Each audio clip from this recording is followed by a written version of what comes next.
તો વડોદરામાં વાવાઝોડા સાથે વરસાદનું આગમન જોકે થંભ્યું છે। વાવાઝોડાની ગતિ સામે ઝઝુમતા વૃક્ષનો વિડીયો પણ વાયરલ થયો છે। જ્યુબિલી બાગ પાસે તોતિંગ વૃક્ષે પવન સાથે બાથ ભીડી છે। સદનસીબે કોઈ રાહદારી પર ન પડતા જાનહાનિ ટળી છે। અંદાજિત વૃક્ષ પડવાના 40થી વધુ કોલ આવી ચૂક્યા છે, કારણ કે ભારે પવનના કારણે થઈને અનેક જગ્યાએ વૃક્ષો ધરાશયી થવાના કોલ્સ આવ્યા હતા, પરંતુ અનેક જે વિસ્તારો છે ત્યાં હજી પણ વૃક્ષો જે છે તે અડીખમ પવન સામે લડી રહ્યા છે।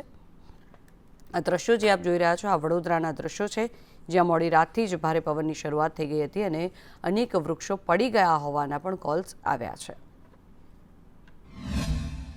હજી આટલા વાવાઝોડા સાથે વરસાદની અંદર મોટા ઝાડો ઘણી બધી સોસાયટીઓમાં અને મેઇન રોડો પર ઝાડો ઘણા બધા મોટા ઝાડો પડી ગયા છે અને ઘણી જગ્યાએ પાણી પણ ભરાયા છે। એટલે અમે અમારા કાર્યકર્તાઓ સાથે વિઝિટમાં નીકળ્યા છે અને જે કંઈ ફાયરમાં પણ જાણ કરી છે, અધિકારીશ્રીઓને પણ જાણ કરી છે, એ લોકો પણ આવતા જ છે અને અમે લોકોએ આ વિઝિટ કરી છે કે પબ્લિકને ટ્રાફિકને તકલીફ ના પડે, એના કારણે અત્યારે નીકળી ગયા।